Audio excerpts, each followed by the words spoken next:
I think I do not have to say many words about Pat McGorry. He's so well known. He is a professor of psychiatry in Melbourne, Australia, and as I said, he was the first with this idea of early detection of psychosis. He has got many centers all over Australia in the meantime, managed to convince Australian government to establish these centers, to give the money, and for his movement in Australia, for the young people, he was awarded or nominated the Australian of the Year in 2010, which means we as psychiatrists can be better than actors, singers, sportmen, and this is a real success for psychiatry on the whole. So, Pat, please. Thank you.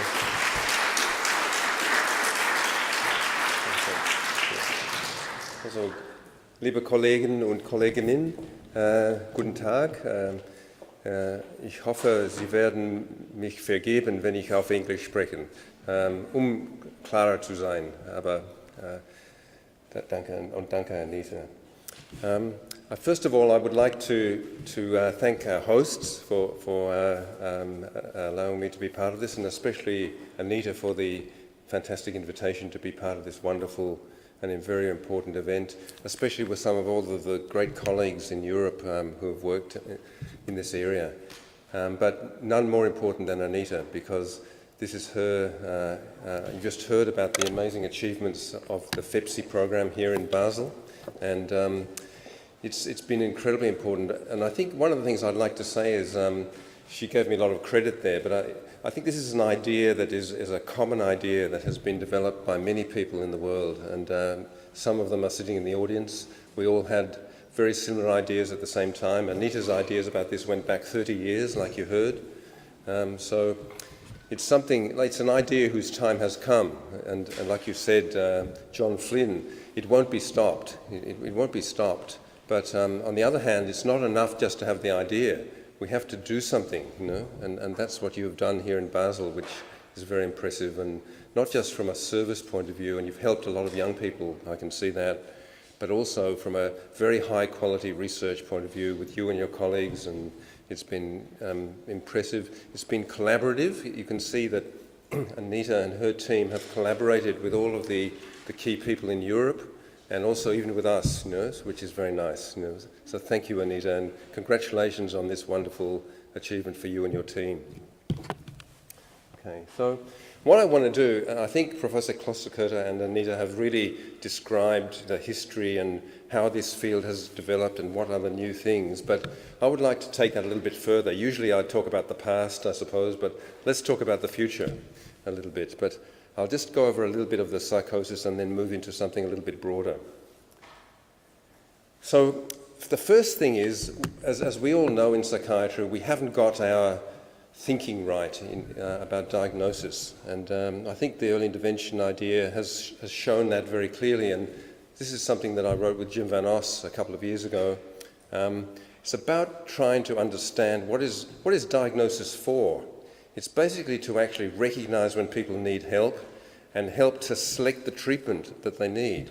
And our psychiatric diagnoses are very poor at doing that, actually. And they also haven't been that good at predicting either, although the ultra-high risk and the basic symptoms, these ideas are more useful in prediction, along with what Nikos and his work in machine learning, these are adding to the predictive power. But diagnoses are supposed to select treatment and then predict, and they don't do that very well. Hence all the controversy about DSM-5 and why we get into so much trouble with the public. You know? And one of the problems is, this is a Norwegian slide from Jan Olav in Stavanger. We've been focusing in a very blinkered way on the late stages of illness because they're the patients that are typically in services, and that's what people think. So this is why concepts like schizophrenia have been able to survive, because it looks right for those patients, you know? But it doesn't look very good for the patients that we see coming in. It's not very helpful. So So we've been trying to develop all these risk syndromes, to predict what kind of train journey the patient is going on. The patient buys a ticket at the station and they don't really know where they're going to end up, in which platform or which station. And unfortunately, even with, perhaps maybe with this more sophisticated prediction algorithms, we can predict which station a little bit better, but still, we don't want people to go to certain stations. There's some stations we would rather not go to. And there are lots of bad destinations in psychiatry, I suppose, but we want to help the patients get off the train. That's what we're trying to do.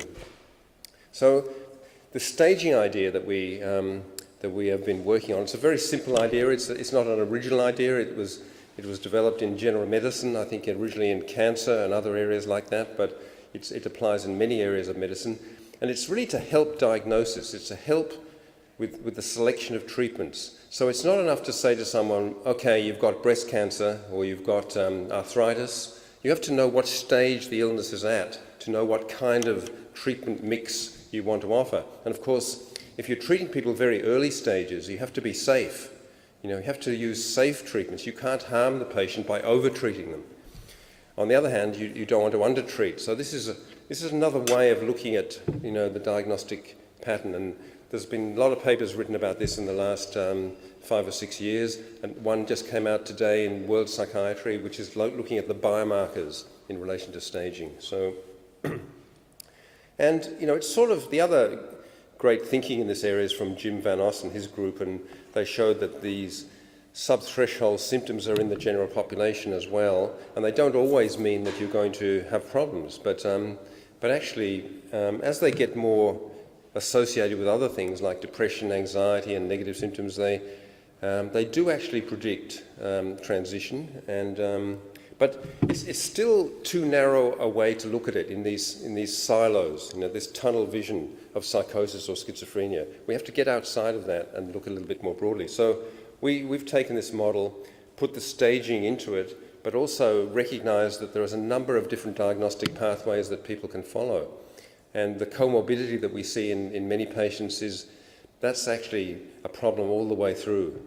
So what is the right way? We don't know the answer to this. It's a rhetorical question. What is the right way to think diagnostically about patients, given that our thinking is very descriptive still? It's still very descriptive. And I don't have the answer to that, but I just think another framework is needed. And this staging framework is very attractive, I think, both for doing clinical trials to reduce the risks of progression of illness, but also to understand what biomarkers mean, because if the schizophrenia researchers are studying biomarkers over here and the bipolar researchers are studying them over here, they don't even read each other's journals. So they get surprised when they find, those people found the same thing that we found, It's like a dysfunctional way for us to be looking at, and this is the thinking that is behind the RDoC criteria in the US as well, even though that is very research orientated and doesn't have any clinical application. So I think staging, might be better because we can actually use it clinically as well. And the biomarkers are very important to try to link to stage because, let's say, inflammation. It's a very, very hot topic in psychiatry now, inflammation. Inflammatory biomarkers, we know they change in people with mental illness, but it might not just be linked to different diagnoses, it might be linked to the stage of the development of the illness as much as anything else. So these are things we can study. We don't know, we can't say that yet, but we're starting to look at it. And Anita mentioned the idea of early intervention. Well, if you were working in cancer or in heart disease or diabetes, you wouldn't have to do this. You wouldn't have to start a whole journal to support scientific work in early intervention because they already know it's important. They already do it. But in a way, a group of us got together to start this journal because we wanted to develop the field, and not just in psychosis, because psychosis did a very good job actually. Schizophrenia and psychosis did a great job in starting to work in the early stages of illness. Probably even 30 years ago, I think, with the Northwick Park study was probably the first one that did this in the UK. But other areas of psychiatry didn't do this. It's quite amazing.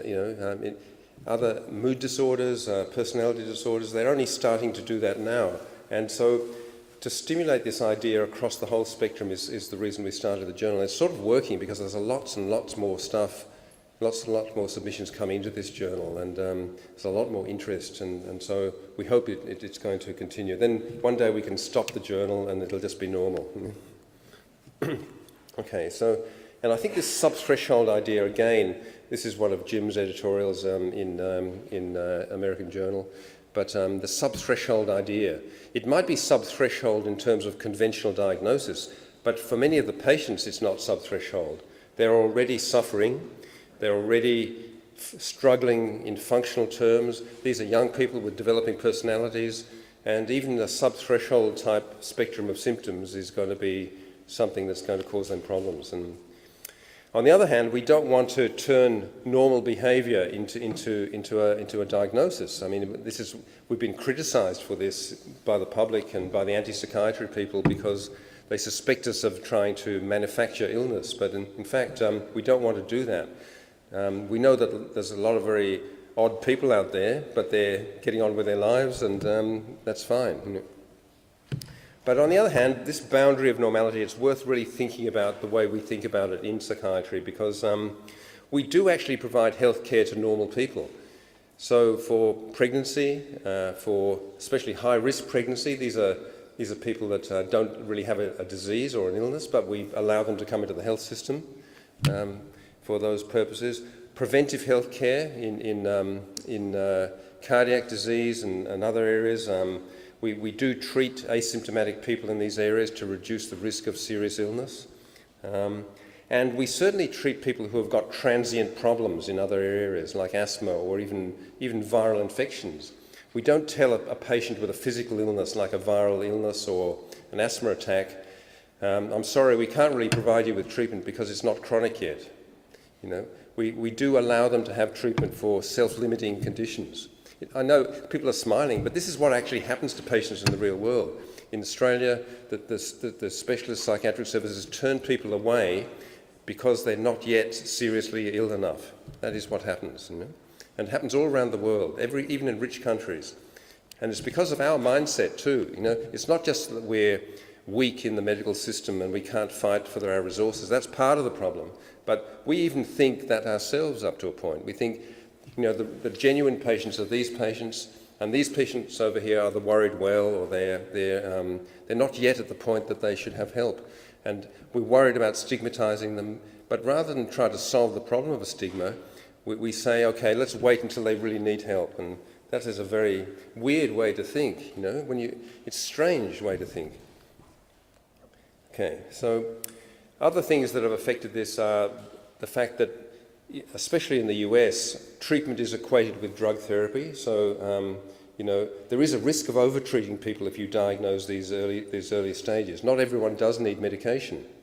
And that's what the public are worried about in some places, that we might over or prematurely treat people with medication, and we know that medication is a risk-benefit situation, and there are positive things about it, but also there are risks. And we do have to solve the problem of stigma. Stigma is real, but it's a solvable problem. It definitely is a solvable problem. And I think the other thing that feeds into, you know, ambivalence about psychiatry is the fact that because of the underfunding and the poor resourcing and the lack of confidence that we have, the quality of care is inconsistent. It's patchy, you know. It's good in some places, it's terrible in some places, and it's very inconsistent across the world. And so it's mainly a problem of funding, actually, but it's also a problem of quality of the people doing it. And it's a very difficult job to do well, as you all know, sitting in the audience. To be a good, you know, clinician in psychiatry is difficult. It requires a gift, and it requires skills and training. You know? It's not something anyone can do. And that's the problem. We need a lot more of those gifted but well-trained people, I think. Okay, so I probably can skip over some of these slides because it's been beautifully covered already.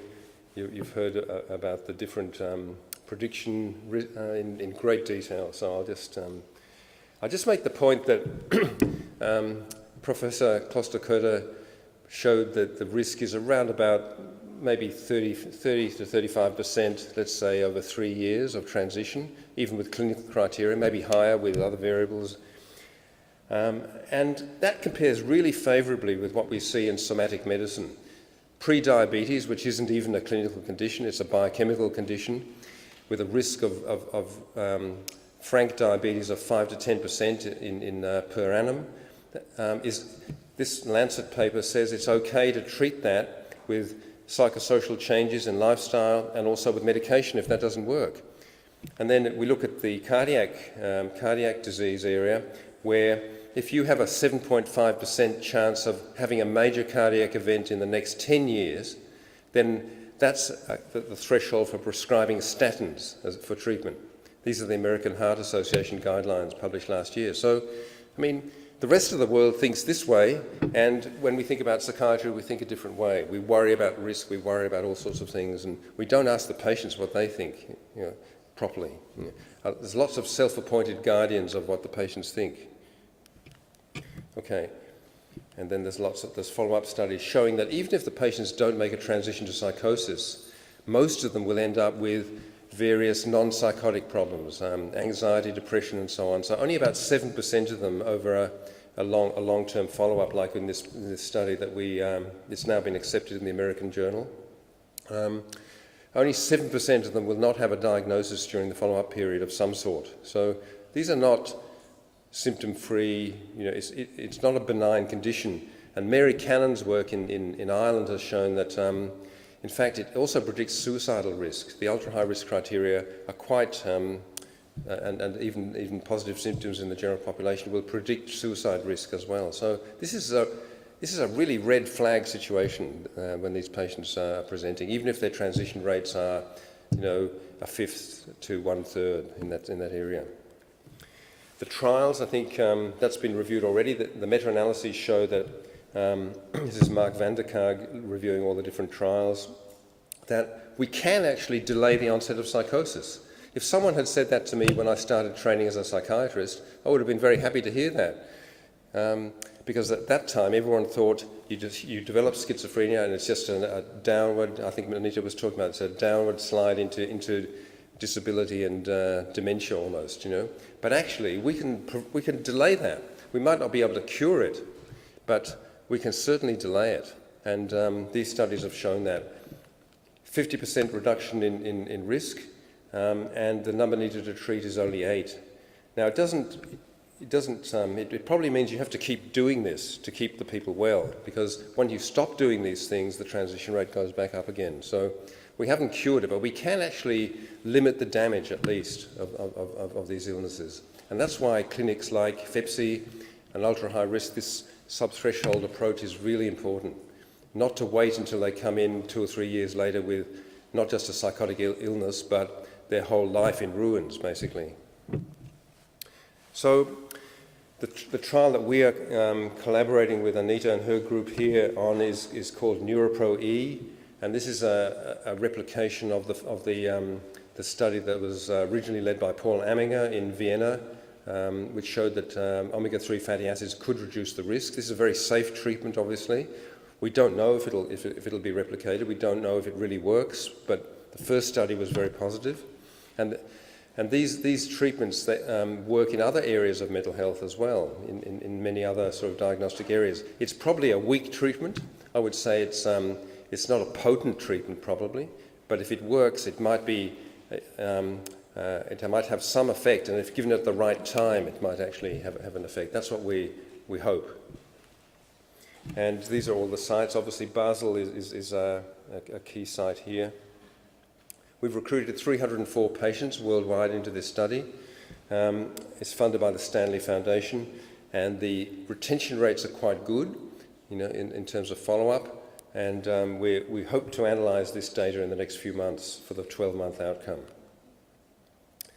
Okay. All right. So that's just, if I can become non-psychotic now.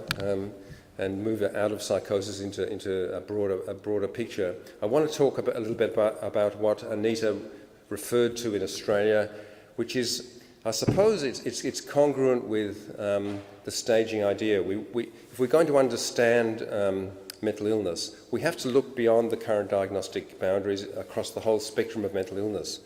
And this really needs a focus on young people, which the early psychosis focus is focused on, and I'll show you why.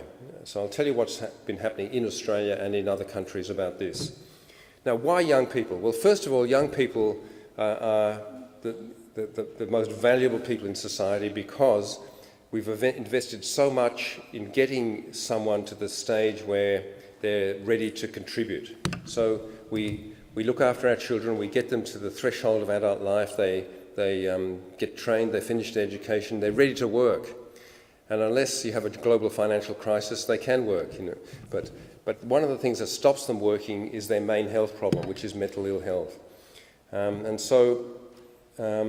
If someone dies prematurely because of suicide or becomes disabled and ends up on welfare, or even more subtly, if they just underachieve, if they could have been, let's say, an engineer or a successful business person and they end up working in McDonald's, that's a huge waste of potential. And that's what happens with people with mental illness and mental ill health, to these young people. And finally, the economists are starting to become our best allies, because this is the World Economic Forum report from a couple of years ago. Usually the economists were our enemies, but now they're our friends, because they've shown that mental illness is the biggest threat to global GDP in the next 20 years. It's going to shave $16 trillion of global gross domestic product in the next 20 years. And yet the United Nations still does not count mental illness as a non-communicable disease.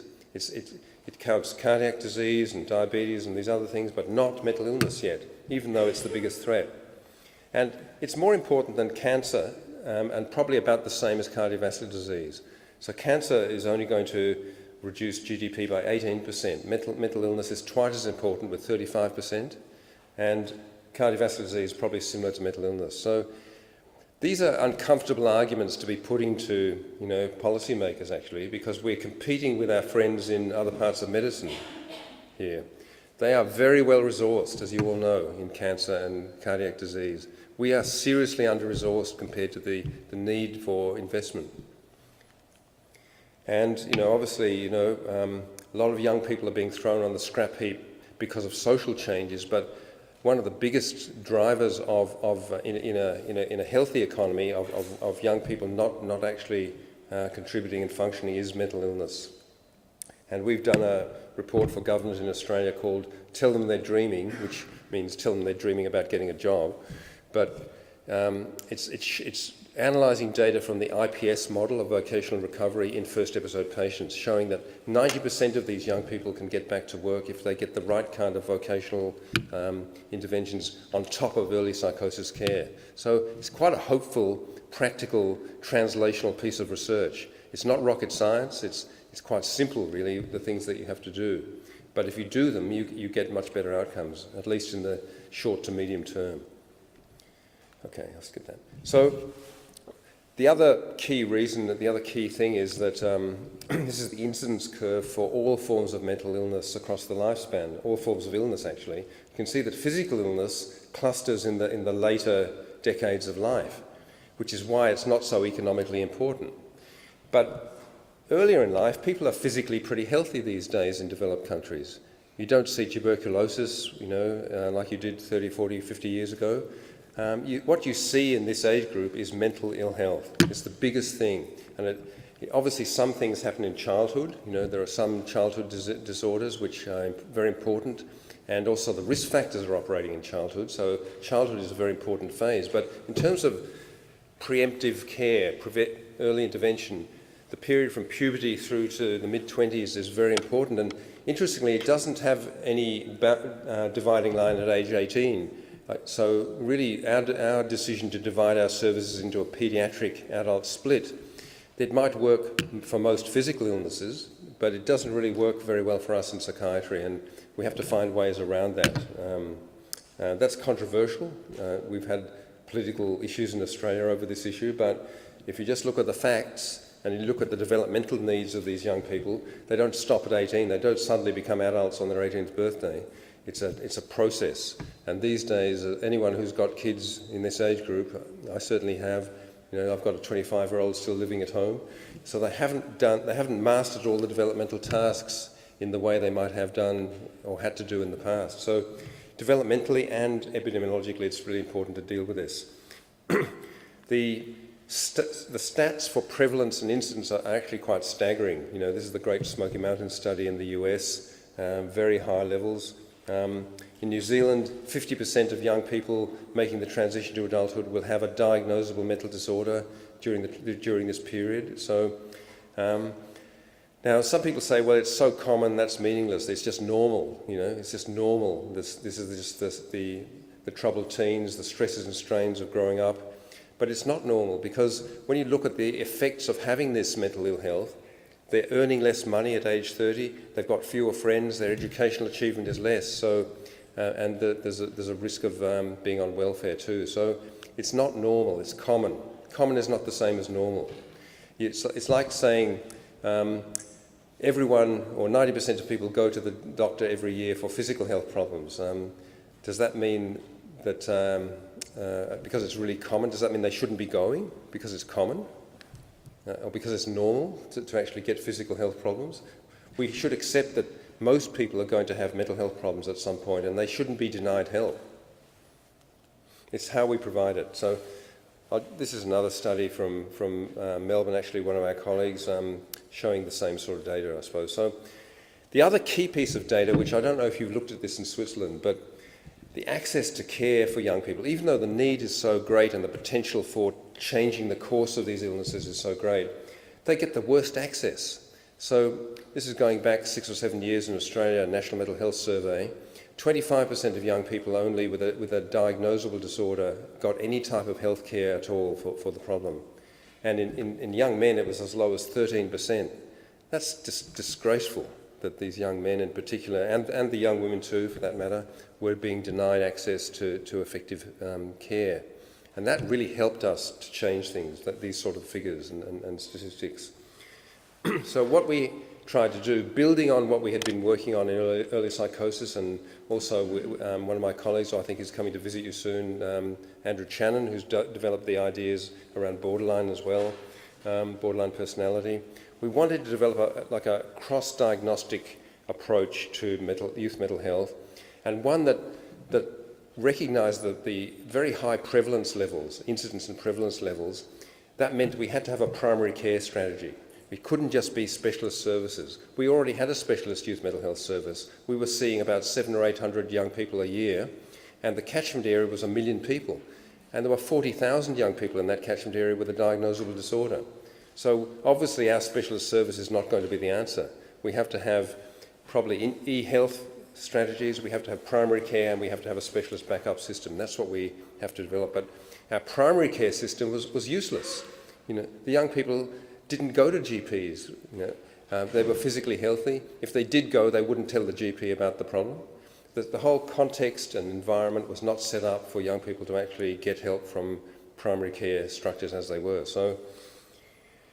And the specialist system, as I say, we had a reasonable child and adolescent system which tended to drop out a little bit in mid-adolescence in Australia. And then we had an adult system which was very interested once you turned 30 or 35 and you had a chronic mental illness, but before that, not very interested. So we had this big gap in the middle. And as I say, the whole process of becoming an adult in the 21st century is quite a different story from, back in the 1960s. And there's lots of other ways of looking at this in a more sort of positive psychology type way. Probably some of you will be familiar with Joseph Campbell's writings as a good way to think about it. So what do young people want from the services? It's pretty simple, really, if you ask them.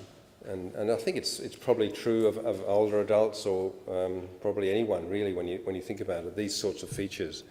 But the youth friendliness is important, and how you get that, you have to involve young people, and you have to get them very heavily involved in shaping that, creating it. So I'm going to show you a couple of short videos, because it's very hard to capture in words what these developments are like. But if I show you a couple of short films, just 2 or 3 minutes each, maybe that will help.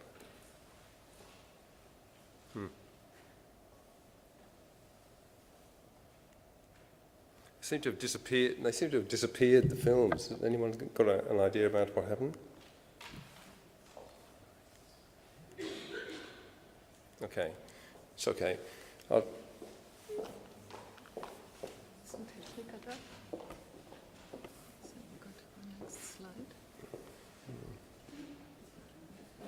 It's going the other way. We tested all this, believe it or not, like 10 times. So sorry. Oh, we can just click on that. Yeah, it's a good idea. Which one is it? I'll do this one first. Which one?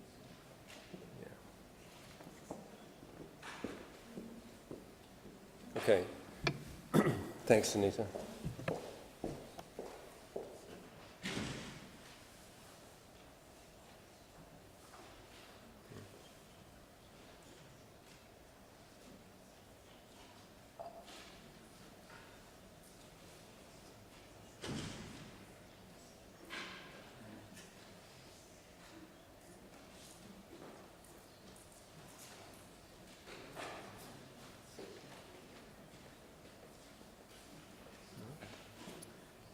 Working?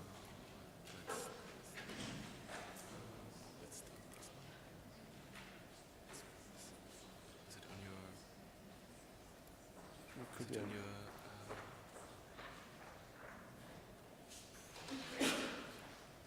Yeah, it would be in there. Yeah, great. Thanks.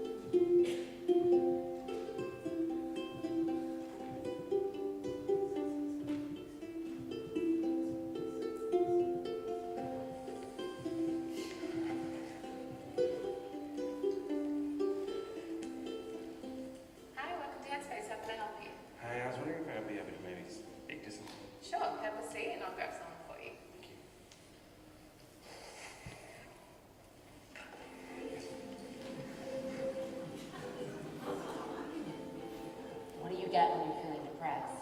A heap of anger and a truckload of stress. How do you feel while you sit here in this room?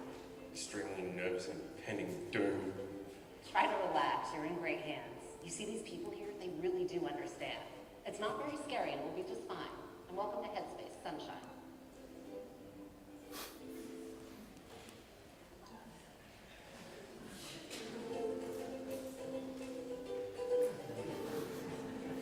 First, you must see someone from the access team. They're helpful? Cool. I've never been. But what if I can't explain how I feel? No worries, young man. That's no big deal. We can just have a chat and see how it goes, and soon you'll find it all just flows. Despite his funny teeth, he doesn't bite. Trust me, I've been here. It'll be alright. Well, I'm not sure if this place is for me. I have no money to pay a fee. No need to stress, you see. Here at Headspace, most services are free. You can come here for any sort of trouble. Now let's break it down on the double. Here at HS, we got the best in the West. From sexual health nurses to psychiatrists. We'll help you out with your problems, drugs and drink, or even if you need some help to think. We don't discriminate. We ain't here to hate. Word.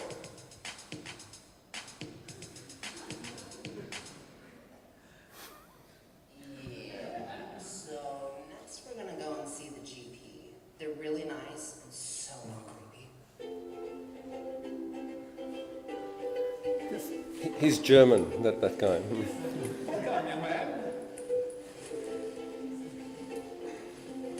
Here is where we draw up your plan. From here on in, you'll be walking with a grin.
Okay, there is a serious version of that too. And so these virtual tours, as they're called, are on the internet. So wherever you live in Australia, you can see information about the local headspace in that way. So people can actually see what it's like before it. It's not really like that at all, of course. But okay, so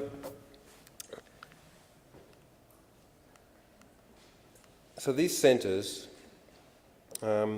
they provide a one-stop shop. They're primary care, so there's no diagnostic triage or anything like that. Anyone can just walk in or call and make an appointment.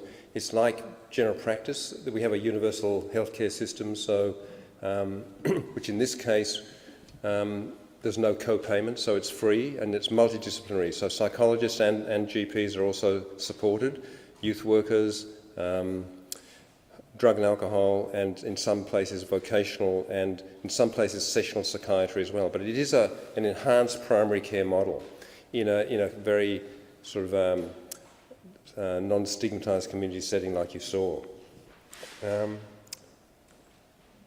The idea is to present it in a very non-clinical way to the public, like a youth cafe type feel, but with experts, with clinicians who do have skills in the same environment. So the iPhone is the metaphor that we use. So you can think of different applications or resources that are there in the Headspace site.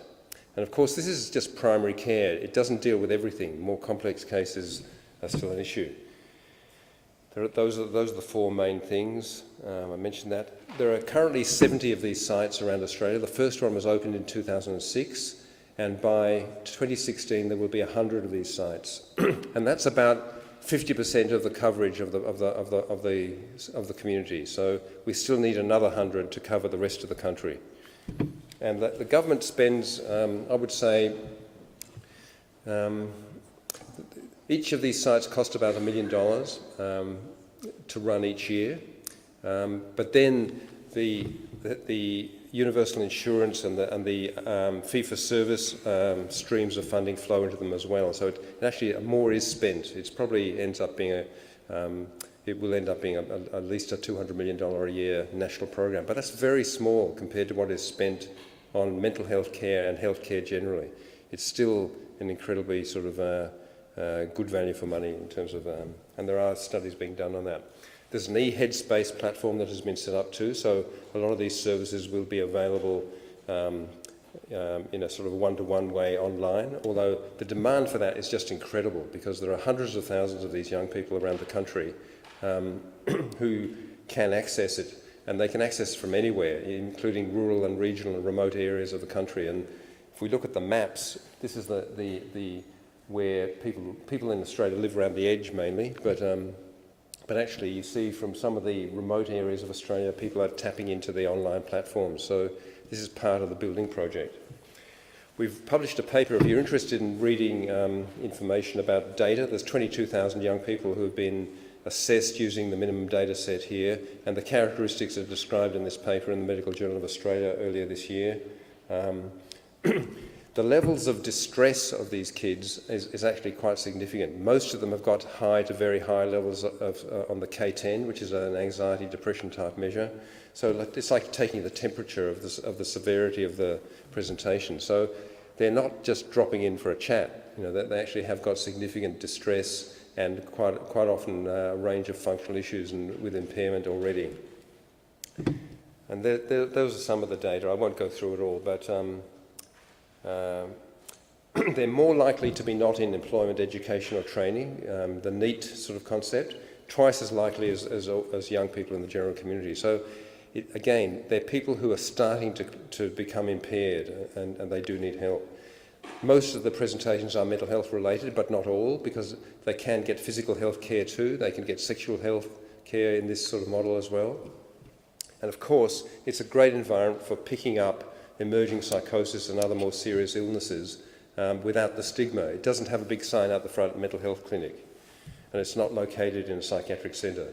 It's right there. It looks more like a youth centre. Okay, that's what I think I just said that. Physical health problems as well are part of the issue. Over a third were untreated for over a year already, so they have the problem for for some time, but in general, we are getting to people in the early stages of illness. There's a slide a bit further down I'll show you. Most of the presentations are direct referrals by the young people themselves or by their families, so they're not going via any other route, so it is truly a primary care sort of situation. And the staging, if you look at the staging, you can see that most of the young people are in the early stages of whatever they've got. So you're not seeing that many patients coming in after years of established problems. So although there is a subset of those young people, and there is a subset of young people with complex presentations with histories of neglect and abuse in childhood and major sort of disruption in their attachments as well. So you see a whole range of people, but including some pretty hardcore sort of patients too.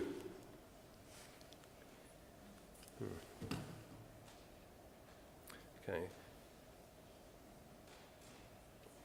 This is the neat data. So 19% of them are not in education, employment or training. The national figure, I think, is about 9%. So they're twice as likely to have already been disengaged from education or employment. Now, the thing we haven't done yet, or one of the things we haven't done, is build the backup system for this. You know, at Origin in Melbourne, we have a partial backup system where we have expertise in psychosis, early psychosis, and borderline personality and mood disorders, but eating disorders, substance use disorders, that has not been built in. We haven't got a youth model for these other areas yet, and we certainly haven't got that in other parts of Australia. We have still the traditional CAMS adult model, which is pretty under-resourced. It's a state government issue, not a federal government issue, so it's under-resourced, and they have trouble responding to the fact that this primary care structure has provided access to all these young people that need help. So the specialist system, you know, isn't particularly happy about this, you could say, in one way, but in another way, it provides the momentum for us to get more resources for that specialist system. That's what we are politically working on now. So it's building a system of care which really was only very small and very underdeveloped before. That's what we're trying to do. And of course, research is vital to build into this because we have to learn a lot more about how to improve the treatments for these young people. So early psychosis is actually getting rolled out now, like it was in Britain 10 years ago, and in Denmark and other places. We're finally getting, again, federal government investment into building the early psychosis sort of structure, like FePsy and like you know, the other early psychosis projects in Europe and in other places, Canada as well. That's starting to happen nationally. For a long time, we were the only really significant early psychosis service in Melbourne, in Australia. So this is starting to happen. There will be 9 of these built onto Headspace in the next year or two. So what you can see is we're trying to build a system of care. This will allow us to conduct research that's never been possible before when we're seeing these very large numbers of young people in very early stages of illness. So we will be able to do much larger scale multi-centre trials and other types of studies in these populations. And this is something that we hope will happen in many other countries. So for which reason we've set up this thing called the International Association for Youth Mental Health, which is similar to the International Early Psychosis Association, but with obviously a broader sort of focus. And the big thing is that it involves young people having a very big influence in the way the services actually are developed in cultural sense and also in how they're run. So youth participation is a very important part. So is family participation. It's not the old school, you know, traditional clinic type model. This is something very different. Even though we want the expertise of the specialists and clinicians to be very highly valued, which it is. So this involves obviously the usual things, a vision. Why are we doing this? Anita talked about that in psychosis, but this is a vision for youth mental health, that we expect all young people to have access to the knowledge, skills and services necessary to respond to and support them in periods of mental ill health. I mean, that is a basic right for young people and their families. And the society is not delivering on that. In fact, a British psychiatrist called John Gunn once described the neglect of adolescent mental health as the greatest form of self-harm inflicted by the society on itself. The way we treat young people, you know, not just in neglect of their mental health, but the way we treat them generally in terms of their as a resource is just incredibly self-defeating, and that's the sort of thing we're trying to say. There's an international declaration of youth mental health which was launched in Brighton in England last year at their second conference. We've had 2 very successful international conferences in youth mental health. The next one will be next year in Canada. The Lancet is campaigning about adolescent health more generally, so they're starting to get the same idea, I think. In Ireland, there's been quite a lot of progress. There are 10 of these, what they call jigsaw centres, which are like headspace centres, have been developed. Even though Ireland was bankrupt, they still managed to find the money to do this. And now the economy is picking up. Hopefully they will continue to grow this. This is the Irish Taoiseach, or Prime Minister, opening the Jigsaw Centre in Galway a year or 2 ago. This is at the height of the global financial crisis he's doing this. You know, so when people say there's no money, you can't believe them. Mm-hmm. This is Denmark. So Denmark has Headspace. It has 6 Headspace sites.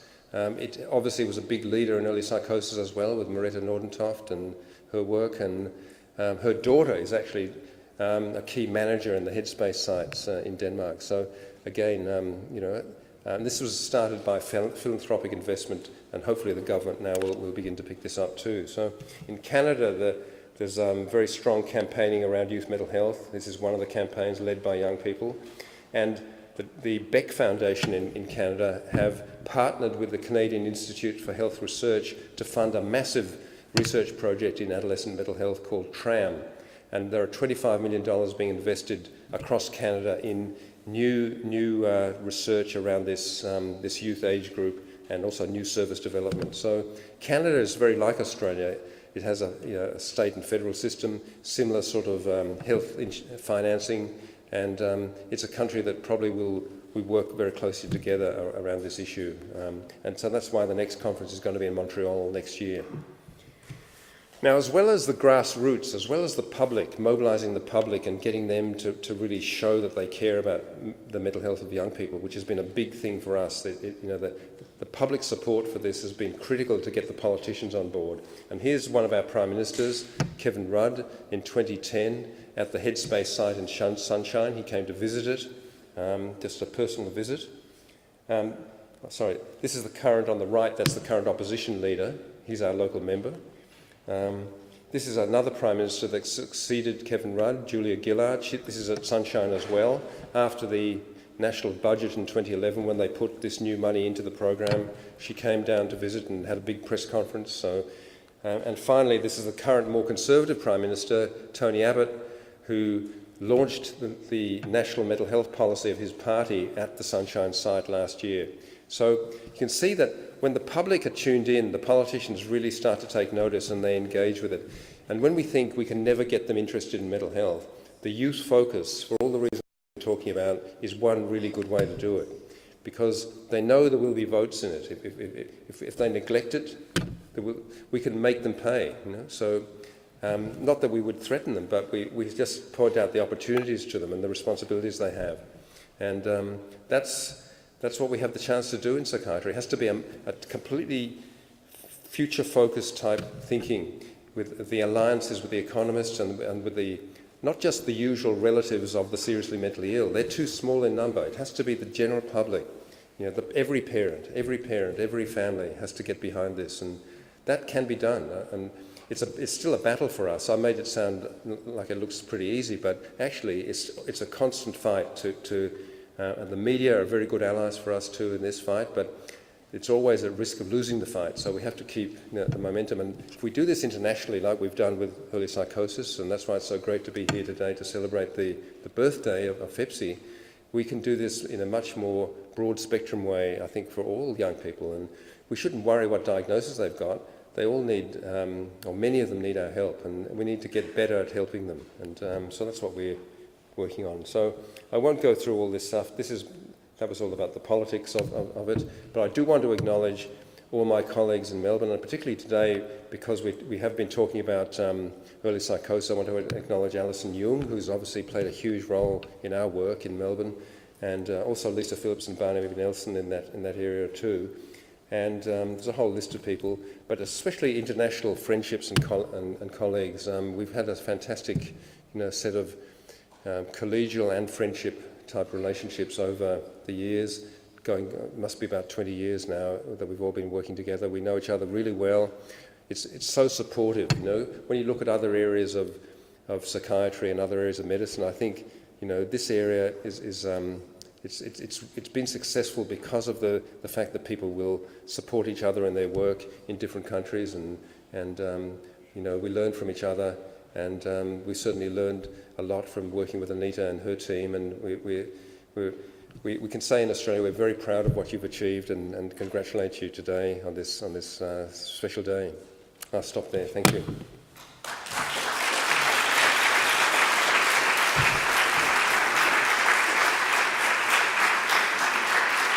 Die Diskussion, wenn die 10 Minuten dauert, dann können Sie die Band auch noch